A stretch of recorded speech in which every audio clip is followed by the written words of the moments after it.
الحمد لله حمد الشاكرين. الحمد لله كما نقول وخيرا مما نقول.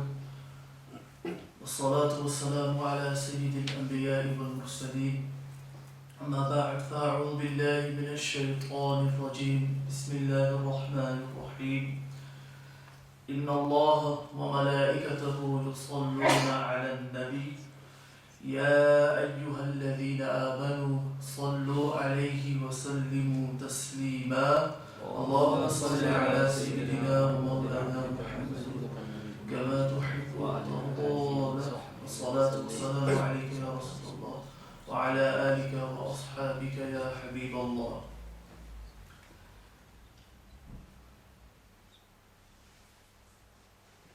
Dear audience, respected brothers, elders, children, Assalamu alaikum wa rahmatullahi wa barakatuh. First and foremost, I would like to thank Brother Abdul Qadir, Brother Ishtiyaq, and all those brothers who have been involved in the organizing of today's event, and on a greater scale, being affiliated with the series of events that you've been having, friends of Allah. May Allah Almighty give you success, increase your success. May Allah Almighty accept your efforts for the service of Deen. And it is a blessing to be a servant of the religion. And we, as servants of the religion, must keep our feet on the ground. And the truth is, we can only serve the religion when we follow the way of the Prophet ﷺ. The more we follow him, the more chance for success we will have. And one such quality is the quality of humility. A man cannot be successful in preaching if he does not adopt humility. And I pray and I hope that all my brothers and sisters out there who are striving for the Deen, they understand the value and the significance of not only gaining insight of the religion and understanding text, but also practicing and applying and implementing what we learn from the Quran and Sunnah. And it is fitting that on this theme, we today, inshallah, will hear a few things about one of the greatest imams of the Muslims, of the Ummah of the Prophet ﷺ, one of the greatest scholars of this nation. And as inshallah I will clarify, someone who the Prophet ﷺ was proud of and expressed this in the dreams of the awliya. I speak of none other than Hujjatul Islam, Imam Muhammad bin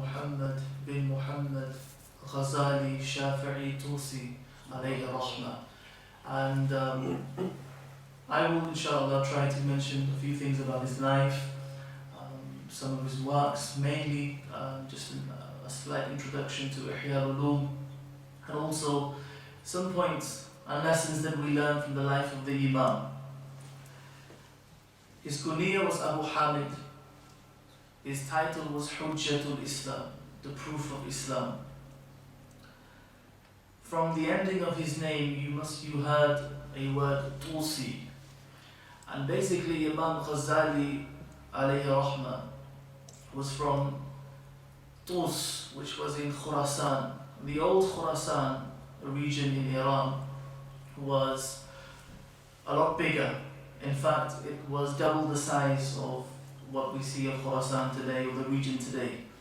Imam Ghazali was from Tus. He was born there, he died there. As far as his time is concerned, the ulama, when they praise him, and the comments of ulama, which we will also mention inshallah, some refer to him as the Mujaddid of the 5th century. Imam Ghazali alayhi rahmah was born 450 after Hijrah, year 450 after Hijrah. And before I speak about the Imam and his childhood, it's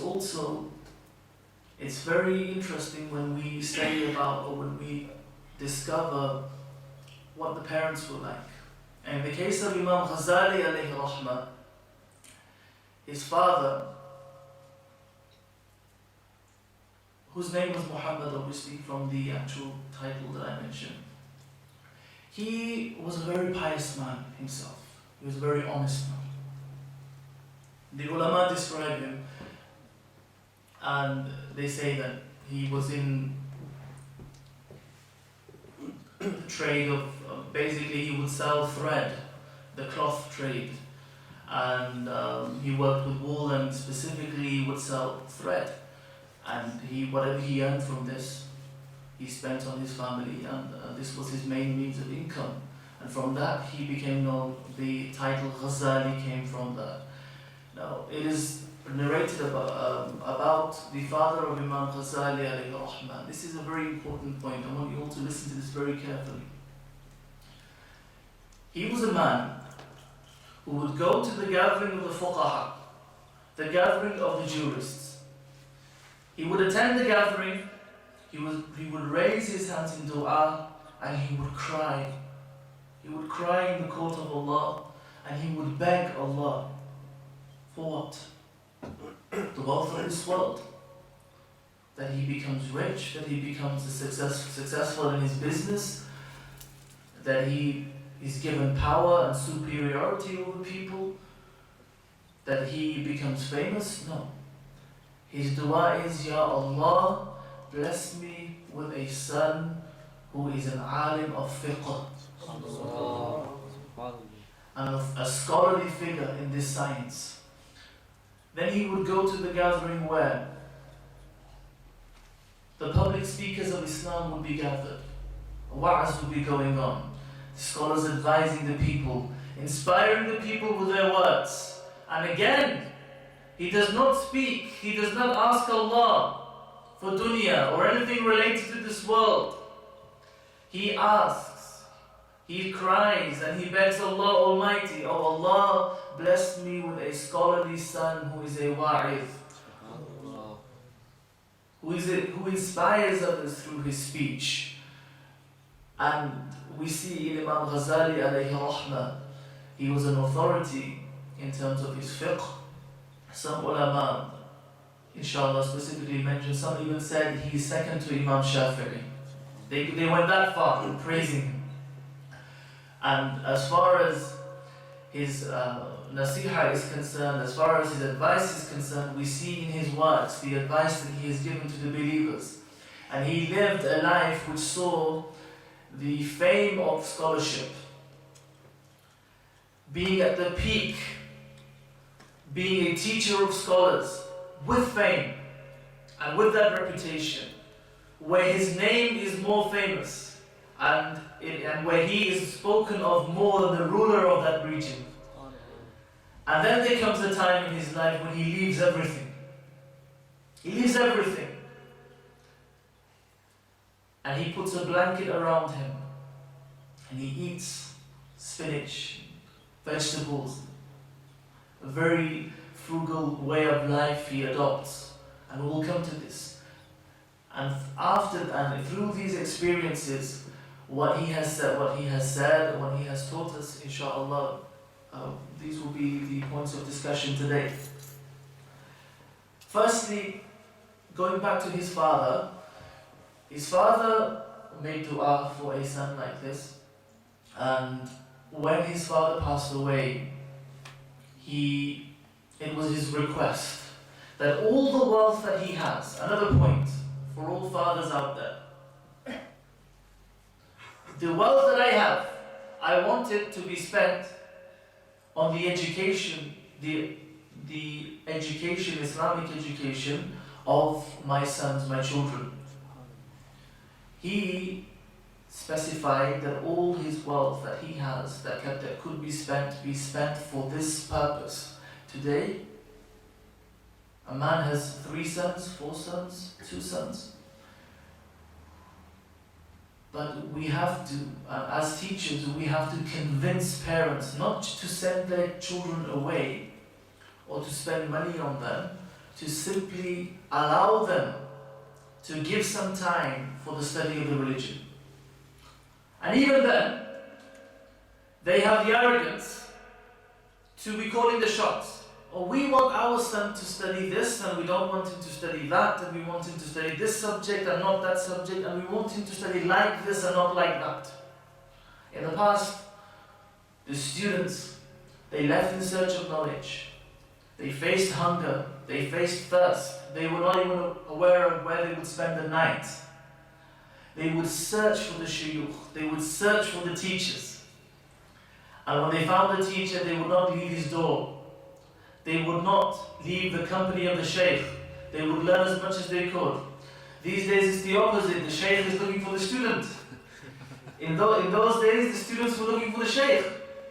So we are living in worrying times. And awareness, we raise awareness. We start from those around us and we raise this awareness in our communities. But I'm sure you realize what I'm talking about is not too much of an exaggeration. It is, well, I can tell you about myself. I've been in that situation where I've been looking for students. And just as the brother introduced and mentioned that I was teaching at the Ilyas Center in Coventry, which was true, I was teaching that, but at the moment my teaching is in Birmingham, and I don't even get Saturday off, so I had a lesson, I had a session this morning until the afternoon. We hope and we pray that we have more students who come forward, more parents who accommodate, who cooperate with their children and allow them, encourage them to study and be proud of them. Imam Ghazali's father wanted him to be a scholar, wanted his son who would be a scholar. Now when we have a father who does not want his son to be a scholar, and then the child himself develops this inspiration, he wants to go and study himself, and then he has 101 obstacles in front of him. He is being compared to other people his age. So-and-so is a doctor, so-and-so is a lawyer, he's bringing so much money into the household, what are we going to live on? They use this emotional blackmail, make them feel bad about themselves, and because that young man, he has a good heart, and he feels that I have rights to fulfill, I have to look after my parents as well, he gives in. And he looks at the reality and thinks that they're not happy with me. They don't agree with this. They want me to do something else, something that would give them more financial stability. And what happens is the talented youth, the youth with potential, we lose them. I want you to ask yourselves a simple question. An important task, the more important a task is, the more important and the more careful we have to be in ensuring that task is fulfilled properly. The service of the deen and to ensure that the religion is preserved, is served properly, this should be on our hierarchy of importance, the most important thing. Deen comes first, our deen, it comes first. But when it comes to preference, we would prefer for our children to do other things, and deen is just a complementary thing. Oh, if you want, you can give some time to your studies of religion. My dear brothers in Islam, my respected elders, I express this request. If you want results, if you want equality, if you want your children to become something in the deen, if you want our religious institutions to have qualified teachers, teachers who can put two words together, teachers who can inspire others to follow the deen, teachers who can bring others towards sacred knowledge, then we have to give a sacrifice. Don't look left and right, look at yourself. What have I done? If it's not me, can I encourage my brother? If I cannot encourage my brother, are my children at that age? Can I start? There's no such thing as starting too early as far as the studies of the deen are concerned. So my dear brothers in Islam, start to prepare. Imam Ghazali, initially, he began his studies in his hometown. And his first teacher was a close friend to his father. His name was Sayyidina Abu Hamid Ahmad bin Muhammad al-Azkani alayhi rahmah. He, from when he was just under 20 years old, he moved on and he studied with Imam Abu Nasr Ismaili. In 473, try to follow it in your head as a timeline. Try to travel with Imam Ghazali in your mind. 473 after Hijrah, he goes to Imam al-Haramain, Imam Abdul Malik bin Abdullah al-Juwayni. In 478, the Imam passes away, dies. And such is the study and the expertise and the command of Imam Ghazali over the sciences that he replaces his teacher. That's not an easy thing. A Shaykh who is established, who has been teaching for a number of years, who has that level, a student is so great that soon after studying with the Shaykh, he is put forward to replace his very teacher. Moving on, in 482 after Hijrah, Imam Ghazali becomes the Shaykh al-Jami'ah of the Nizamiya Institute in Baghdad, as accommodated by or requested by Nizam al-Malik. So it's from the ruling power, the ruling authority. He is given the post of the most senior teacher in one of the most reputed institutions of that time. He becomes the Shaykh al-Jami'ah. He teaches there for a period of 4 years, as the ulama mentioned in their books. Then he intends after that to leave for Hajj. Ibn Jawzi alayhi rahmah, he writes that when Imam Ghazali was in Baghdad, great scholars came to him to study with him. And some of the names, I've mentioned a couple here. Imam al-Hanabila, one of the great Hanbali Imams, Abu Khattab Mahfuz bin Ahmad alayhi rahmah. And another one who's referred to as Alim al-Iraq, Sayyidina Ali bin Aqil Baghdadi. These were two very famous people, very famous scholarly figures, amongst many others who came to Imam Ghazali to study with him. So he became a focal point for many scholars. And I'll expound on this inshallah. This is a very quick summary of what happened.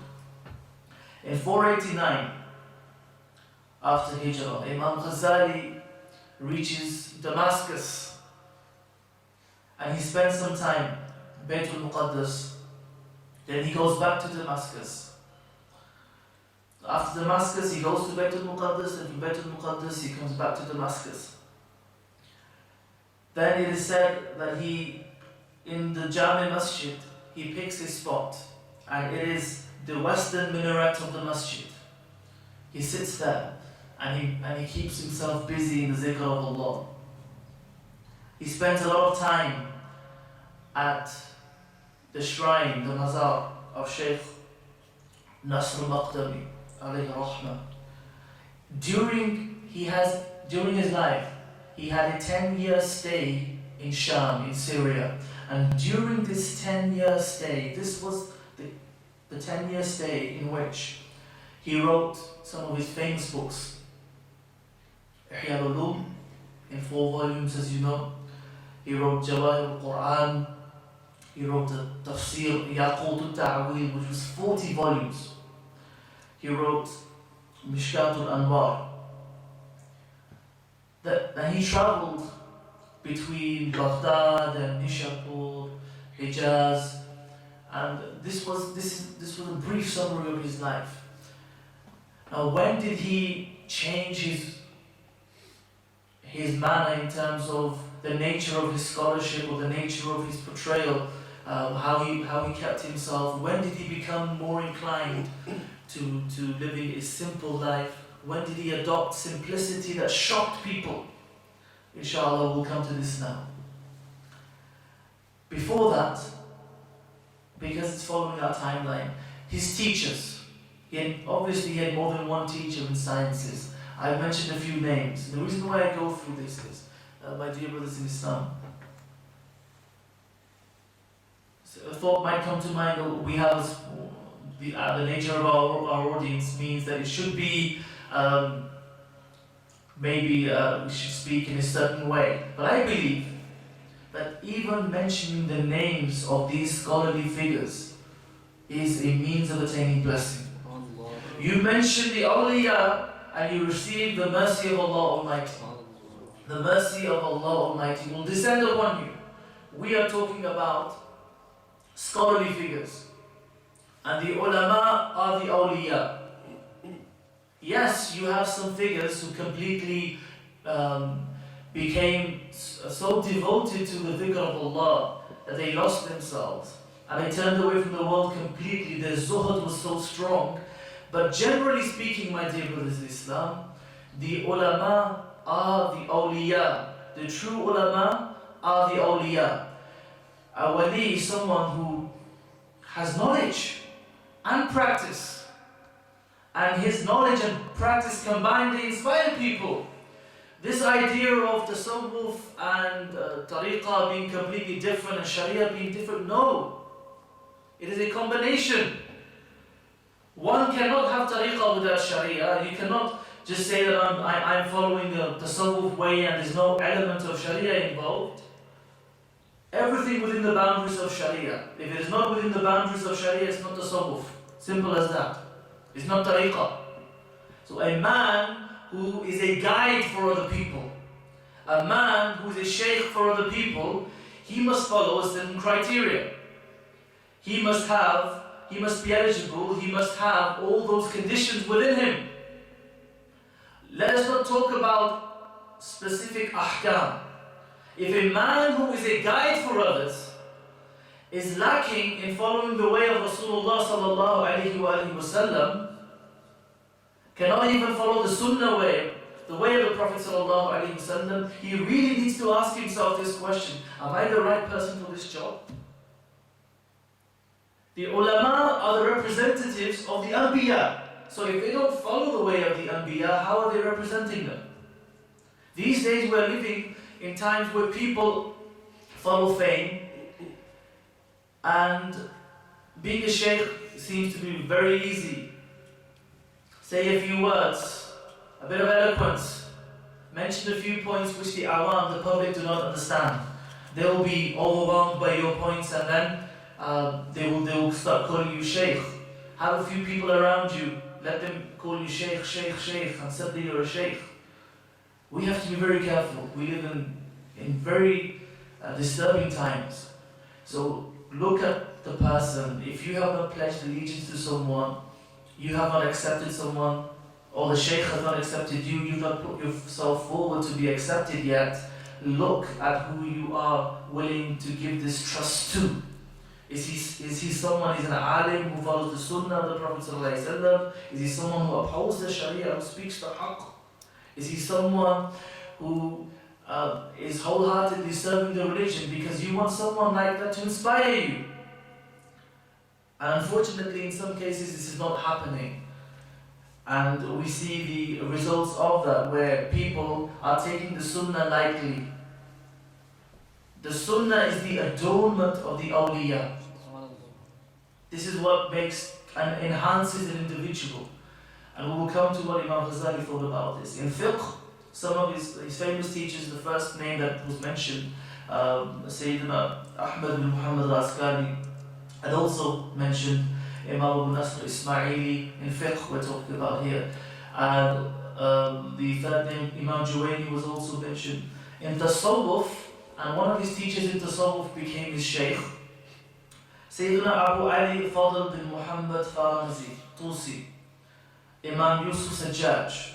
In hadith, Abu Sahal Muhammad bin Ahmad Hafsi Marwazi, Hakim Abu al-Fath Nasr bin Ali Tusi.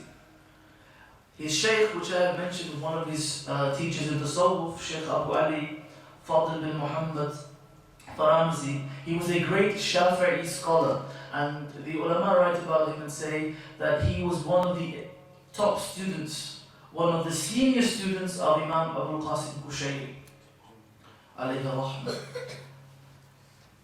Now, specifically mention this change that Imam Ghazali went through. Imam Ghazali had seen that time, he had seen all the fame.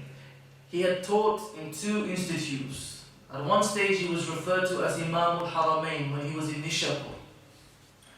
and 484 to 88, approximately these years, in Baghdad he was referred to as a Shaykh al-Jama'at. He says himself, during this time, he was in search of something. He was restless. He was not getting that fulfillment and that enlightenment that he wanted. And it was a time when there were certain groups that had risen, and you had the philosopher, you had the Batiniya, the Sufiya as well. You had these different groups coming out, and he was researching them and looking at what their opinions are. No satisfaction, no contentment. In fact, Imam Ghazali came to a stage in his life when he became very ill. He stopped eating. In fact, it is said he lost his ability to speak at a time. At one time, he reached this stage. And he wanted to leave everything, to leave dunya behind him, to leave all this fame, and live a simple life. But he says himself, my nafs did not allow it initially. My nafs did not allow it to happen. And that's when he became ill. That's when he became restless. The physician said, there is no hope. We can't do anything about it. Imam Ghazali, after this condition, he adopts his simple life.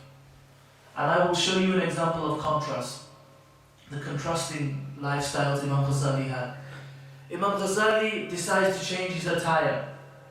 He puts a blanket around him. He carries a vessel to carry for water over his shoulder. The clothing that is described is patchy. It's got patches all over it. When Imam Ghazali, one scholar describes his contrasting times, and he says, when he entered Baghdad the first time, the first night, the clothes that he was wearing and the conveyance that he came on, the value of both things combined came to a sum of approximately 500 golden dinar. When he entered the first night in Baghdad, this was the nature of his entry. And then, after leaving and adopting this life of piety, when he came back to Baghdad, the clothes that he was wearing, the value of those clothes, they say a few coins of the local currency. Now it is for a man who has seen everything, who has had everything, or who has had the reputation, the fame, the ease of life, the people surrounding him, for him to leave everything and live a frugal life, a life of poverty. You can appreciate this if you close your eyes and think about everything being taken away from you. All the facilities of this country, all the ease that you have in life today, from things as minor as the hot water that you use every day, to the car that you drive, to the clothes that you wear, that wardrobe full of clothes, all gone. And you wrap this blanket around yourself.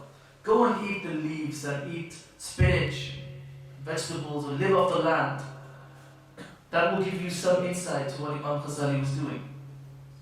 Once someone saw him in Makkah al-Mukarramah, near the Kaaba, and they said to him, they recognized him, this man recognized him, and said, "Oh Imam, why are you wearing this clothing? Why are you dressed like this? You are the Imam of this time. You have thousands of followers. Why do you dress like this?" And the Imam simply said, "Why do you ask a man about his clothing? A man who is living in this world like a traveler. Who am I to question, or who am I to have a problem?" What he meant was to have a problem with wearing clothing like this and adopting a frugal life, when the Prophet ﷺ adopted this way of life, meaning a frugal, simple life. Once he came to Jami' Umawi, and he was in his usual attire, looking like a beggar almost, and he comes into the masjid, and a villager comes into the masjid, and there was some jurist who was sitting in one corner, and he goes up to them, this villager, and he says, "I have a question," and he asks the question, and none of them were able to answer. None of them were able to answer. Imam Ghazali is watching. So Imam Ghazali, he waits. He waits. When the villager comes away, calls him, and then asks him, or tells him the answer. The villager laughs, and he says, "What? A beggar? A beggar is telling me the answer to this?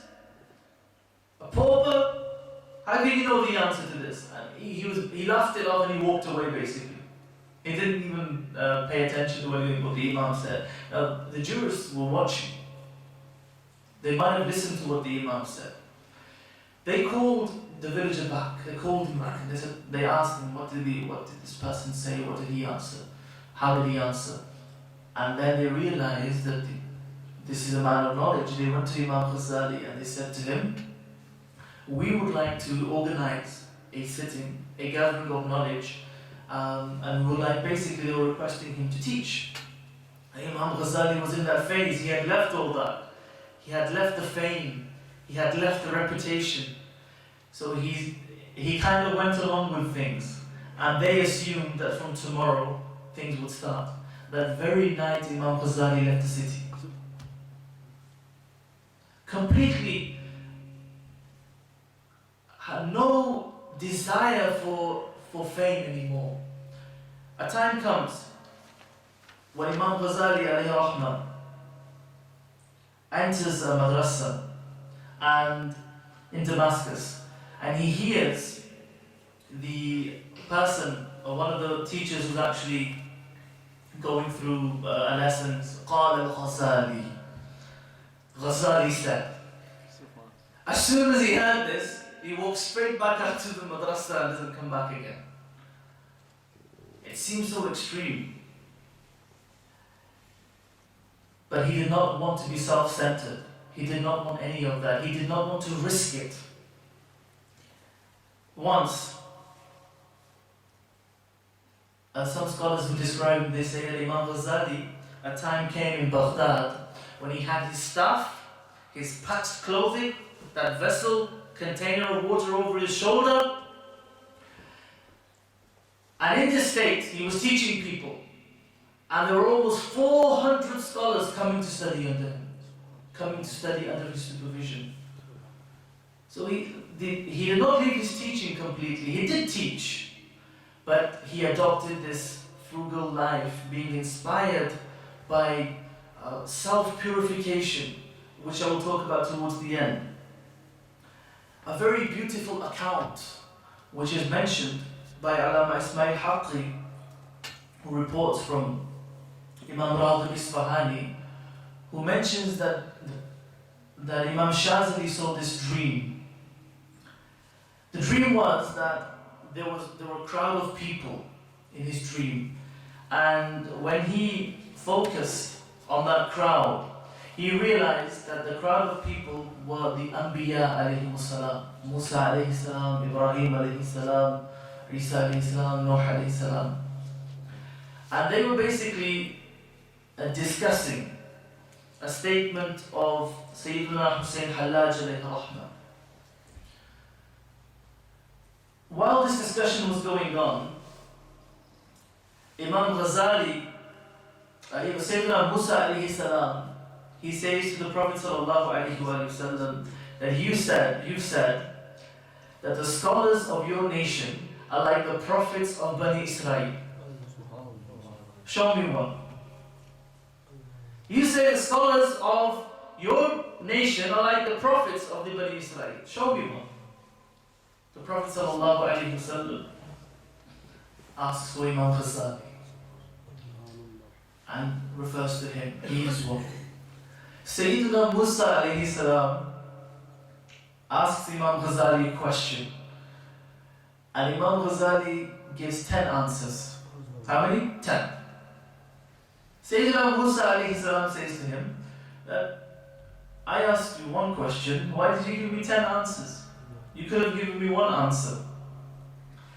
Imam Ghazali says, when Allah says to Musa alayhi salam, when Allah asked you, as mentioned in the Quran, وَمَا تِلْكَ بِيَمِينِكَ يَا مُوسَى, O Musa, what is in your right hand? You did not answer. You answered by mentioning all the good qualities of your staff. Could have said my staff. But you mentioned all the good qualities of your staff.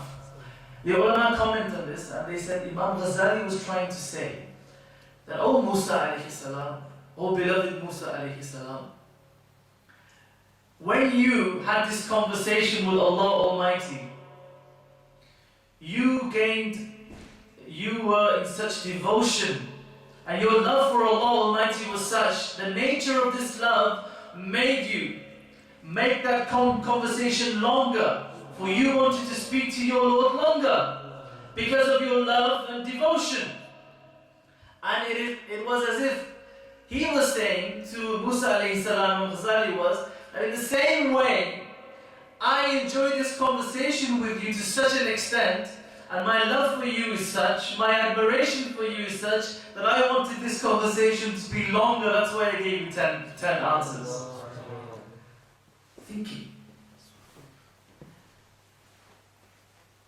And in one particular dream, again, this is, Imam Ghazali is actually, it's reported about him that it was his dream. The Prophet ﷺ said he was talking to Musa alayhi salam and Isa alayhi salam, and he said, do you have a scholar in your nations like Ghazali? They said, no, we do not have a scholar like him. So the dreams of the awliya were confirming the status and the greatness of Imam Ghazali. No, we are not quoting Sahih Bukhari, but I'm sure you understand that if we look at it from a historical perspective, if we look at the opinions of the ulama of that time and those who came after, we learn to appreciate the greatness of such figures. And Imam Ghazali's acceptance was something which was very famous in his time and after his time. One particular, the last account related to Imam Ghazali in terms of a dream. Sayyiduna Ahmad Siyad Yamani, he dreamt.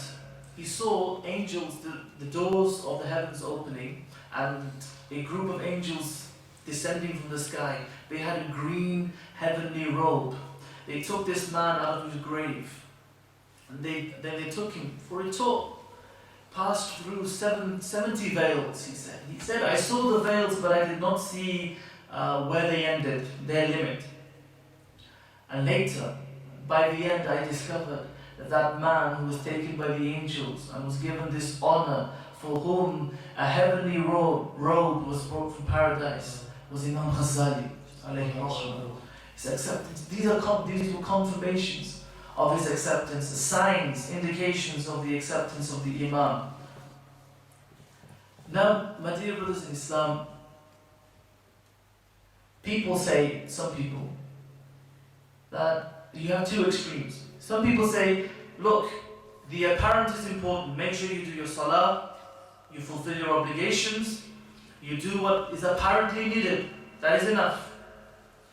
And they go to this extreme. Some people go to the extreme of, oh, my brother, it is all about the heart. If the heart is clean, then whether you miss a prayer or two should not concern you too much, my husband. Taking the fara'id, taking the compulsory elements of Islam lightly. And they do this by trying to explain tazkiyah in an erroneous way. As long as your heart is pure, don't have a grudge, don't have hatred for anyone, do not have any negative feeling in your heart, and that is fine, you'll be accepted. Your heart is what Allah looks at. They even quote hadith, misquote hadith. They'll say things like, don't you know the Prophet ﷺ said that Allah does not look at your wealth and your faces, He looks at your hearts and your deeds. The deeds part they won't emphasize, the heart. He looks at your heart. Okay, so as long as you're clean inside, you're clean in here, you're fine. Imam Ghazali was obviously, and rightly so, as many scholars were, totally against this notion. And he expressed that to purify the heart is as important, or complements the knowledge that we gain of the apparent, and our apparent actions. They have a link. And this is what he went through in his Ihya al-Ulum. The example that is given by the scholars is, look, you invite an important personality to your home. You invite a VIP to your house, you clean the exterior, you clean your garden, you wash your windows, you repaint your house, you make it look good, you make it look beautiful on the outside. Why? Because you're inviting this important personality. But when this individual comes and enters your home, he sees the outside, it seems very beautiful. When he enters the home, there is rubbish, there are things lying around, it's a mess. That would be a foolish thing to do. When we stand before Allah Almighty and we do our apparent purification, our wudu is done and our intention is there, do we even consider what's going on in our heart? Do we even consider what we're thinking about or how our mind wanders? You are standing in the court of Allah Almighty and you are thinking about dunya. You are thinking about business. And the examples given, an account that was mentioned, you might find this funny, but once an imam, he made a mistake in his prayer and he forgot how many rakats they were. There were people behind him, they were confused as well because the imam doesn't make this mistake usually. And there's one guy, well, everyone's confused, they're not sure. One guy is saying, no, he's missing one. He did not complete. And everyone else is saying, how do you know? How do you know? The imam is saying, maybe I did, the imam's not sure, we're not sure. How do you know he's missed one? He said, because when this 4 rakat prayer happens, I have 4 shops. And in each rakat, I am accounting for 1 shop. And I got to the 3rd one, I didn't start accounting the 4th one that the prayer finished. This is how bad the situation is. So Imam Ghazali alayhi rahmah, expressing this need for self-purification. Imam Ghazali says there are 4 levels of purification. There is a level when you purify your limbs, apparently, from impurities. There is a level when you purify your limbs from sinful actions. The 3rd level is a level when you purify your heart from all negativity, all bad feelings, or ill feelings of people. And the last level is the level in which ghayrullah does not enter your heart. Now, some pretenders to Tawheed, they say you don't talk about Tawheed. Or what stronger expression do you want of Tawheed than Imam Ghazali saying that ghayrullah does not enter the heart? That's how devoted he becomes in his worship. But the reality is, for people of understanding and for people of love, they understand what the Imam meant. This does not mean that you don't think of the Prophet ﷺ when you're praying, because that is impossible. To whom the prayer was revealed, the one who you are imitating in your prayer, the one who you are praising in your prayer, when you mention his qualities and you read those verses, how can you not think of Rasulullah sallallahu alaihi wasallam? You send blessings upon him, you send salutations upon him. I have to clarify this point because we live in very dangerous times. The Imam Shaykh said ghayrullah should not enter. That means he follows our opinion as well. So I have to make that very clear. This is Imam Ghazali speaking about a state of devotion. Okay? This idea of the greater struggle and the lesser struggle. The greater struggle being the struggle against the nafs, or the jihad of the nafs. There's nothing wrong with using the word jihad. Don't worry about it. Okay, you can use it. Jihad. Okay. There's the greater struggle. The ulama commenting on how the struggle against the nafs was referred to the greater struggle. A man who cannot wake up for Fajr in the morning, do you think he's going to be dodging bullets in the field of war, in the battlefield?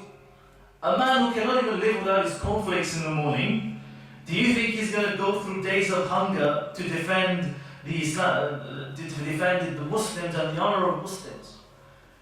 There is no way that one can perform any struggle if he is lacking in the struggle against himself. This is the explanation of this. And as far as taqwa is concerned, as far as acceptance is concerned in the court of Allah Almighty, my dear brothers in Islam, remember that acceptance in the court of Allah is based upon taqwa, is based upon piety. our acceptance in the court of Allah Almighty. When we talk to our children today, we say to them, my son, you be a great doctor, become a good doctor. Not any old doctor, I want you to be a great doctor. I want you to be a great accountant. Not any old accountant. Don't just do the studies, I want you to become something special in that field. Answer this question to yourselves. Have you ever heard, or how many times have you heard, a father say to his son, my son, I want you to become a great Muslim. My son, I want you to have all the characteristics of a good Muslim at a peak. You should peak in and excel in every aspect of character. Everything which complements and makes you a good Muslim, you should excel in that. We do not hear parents saying this to their children. My son, become a great Muslim. And this is the reality. This is why we are lacking. Imam Ghazali was praised by the scholars of his time and after. I will mention a few quotes to you times against this. This is why I've been summarizing. It is said by our noble ancestors, rahimahumullah, that there are three types of qutub, being a saintly status. The qutub of ulum, the qutub of the sciences. And this is Imam Ghazali alayhi rahmah. The qutub of ahwal, of states. This is Sayyidina Bayezid Bistami. It's an opinion, this is. And the qutub of the stations or the ranks, and this is Sayyidul Awliya Shaykh Abdul Qadir Jilani radiyallahu ta'ala anhu. Imam Ghazali was referred to as Imam al-Haramain. Imam al-Haramain was one of his teachers, and in fact it was one of his teachers who actually said Imam Ghazali alayhi rahmah is like an ocean of knowledge in motion. He is an ocean of knowledge. Some ulama, they describe his eloquence, and they say in terms of his ability to speak and his ability to inspire and his understanding of sciences, no eye has ever seen another individual like him. Obviously praising the fact that he's one of very few people. Another opinion, Imam Ghazali alayhi rahmah is described by Ibn Asakir alayhi rahmah as being so intelligent.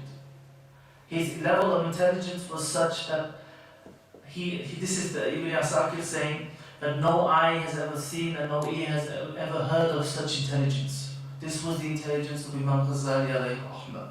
Sayyidina Abu Hassan Shazili alayhi rahmah. This is quite a powerful statement. He says, if anyone wants a need to be accepted in the court of Allah Almighty, let him mention the name of Imam Ghazali in his dua. That is the acceptance of his rank and what he has achieved in the court of Allah Almighty. A beautiful, one of my favorite quotes, which I definitely wanted to share with you. It is by Sayyidina Sayyid Kabir Ali bin Abu Bakr Saqaf alayhi rahmah. He says about Imam Ghazali's Ihya al-Ulum. He says that the Ihya al-Ulum, if it was read by someone who does not believe, he will become a believer. It's read by a kafir, he will become a believer.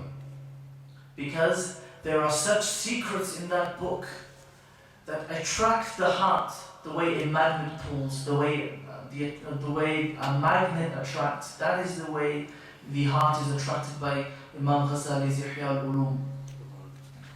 And as far as his Ihya al-Ulum is concerned, it is one of his famous books, which has 4 main sections. Inshallah, I'll mention something about them. Firstly, the book itself, the first commentary or summary, which was written by his brother Ahmad himself, and it was referred to as Lubab al-Ihya. And there were other commentaries written by many of the scholars, and one famous commentary of Mullah al-Attari, which was praised by Alama ibn Hajj al-Makki, was Aynul Ilm, written by Mullah al-Attari. As far as Ihya al-Ulum is concerned, there is a commentary of Ihya al-Ulum which is written by Sayyidina Sayyid Murtada Hassan Zabaydi alayhi rahmah. It is the title you must have heard of. Ittihaf Sadat al-Muttaqeen, the 14-volume summary, a 14-volume commentary of Ihya al-Ulum, and there are 14 big volumes.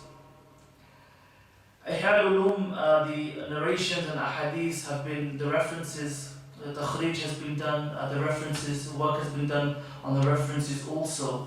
As far as the book is concerned, Imam Ghazali describes it as a means of attaining guidance on an arduous, dangerous journey. The purpose of writing this book, as he describes himself, was his concern about, which was expressed by what the Prophet ﷺ said, that we seek refuge from Allah Almighty, from knowledge which has no benefit. And he was worried, what he says is, he was worried that scholars are studying the religion for the wrong reasons. And they are not focusing on the purification of the heart, the intentions are not there, it is about fame. He's talking about his time. He's talking about his time, what he is seeing. And you can imagine if Imam Ghazali saw the state of affairs today, his Ihya al-Ulum from 4 volumes will probably become 30 volumes. There's so much to write about. So this was his concern then. And he mentions it in a beautiful summary. He says that in this book, what he wants to prove, he says, he wants to prove that people have diverged from the right path. And they are going for the peel and not actually getting the fruit. They are attaining knowledge in a way where they do not gain the real benefit and the real spirituality from that knowledge. And that was the purpose of his Ihya al-Ulum. He divided it into 4 sections. Adat, which covered obviously habits to do with simple things like eating, drinking, halal, haram, segregation, traveling. The muhlikat, which were the actions of destruction, you can say. Actions which would destroy an individual, and these were, he mentioned sins like pride and jealousy and all such internal sins that affect people and their worship. Even the likes of anger and dunya, love for dunya. The munjiyat, the actions of salvation, the good actions, tawbah, sabr, shukr, etc. And the muhlikat,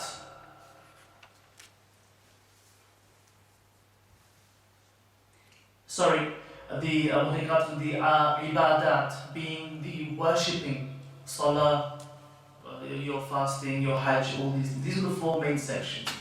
From his Ihya al-Ulum, we learn about these important topics. Imam Ghazali's summary, Imam Ghazali's way of thinking. And my request to all of you is, if you're not able to read the Ihya al-Ulum, reading it in Arabic is very difficult for obviously the majority, whether it's in Urdu, a good translation. I haven't checked the English market, I'll be honest with you, I can't recommend anything. But please do read about the life of the Imam. When you enter this phase of life, when laziness overcomes you, when you are not willing to strive for the deen, read the life of Imam Ghazali. Read about his sacrifices. Read about how he gave everything up for the service of the religion. And this time and this day and age demands all of us. It demands from all of us that we give some form, or we express our service of the deen through sacrifice.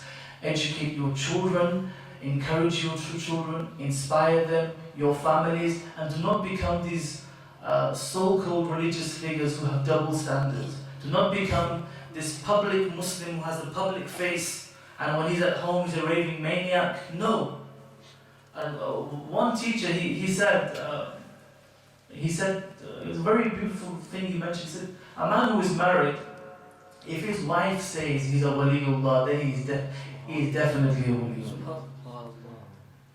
Meaning the companion that is with you all the time, that sees you in your most private, obviously, occasions, when you let your guard down, when you are not thinking about who's watching, even in that state when you establish yourself with taqwa, that is an achievement. And that will lead to you creating an environment at home. That will really lead to you being accepted at home. Now, obviously, if things still don't work out, then you've got counseling, okay? So we can refer to that. But I'm just speaking generally. The other thing I would want you to understand is that Allah has given us aql, which is a great blessing. But we, generally speaking, as a community, we have not taken advantage of this. The life of animals is a life of eating, sleeping, resting, competing, fighting over territory, trying to be superior. That is animals. We are ashraful makhluqat. We are the best in creation. Our striving should be in worship. Our competing should be in taqwa. Our competing should be to strengthen our condition of iman, to save it from du'af, to save it from weakness. And if we create this mentality, then there is hope and there is a chance of success. I pray to Allah Almighty. I would like to end with this last message. Living a life for yourself is easy. Everyone does that. But these imams, what you have noticed, and all these other figures that you have heard about, my respected colleagues have come and spoken to you about, they did not live for themselves. One of my teachers said, living for yourself is nothing special. Living for others is special. And they lived for the ummah. They lived for the service of the ummah. And this is the kind of feeling we have to develop if we want changes in our communities. May Allah accept your participation, your patience. May Allah accept your attentive listening. And may this gathering become a means of inspiration for all of us. May we all increase our love for the awliya and our respect for the awliya, the ulama who are the awliya. May Allah Almighty enable us to gain the knowledge of the religion, and may this knowledge be knowledge which is a means of taqwa. May Allah accept. Ameen. Bijah Nabi. Ameen.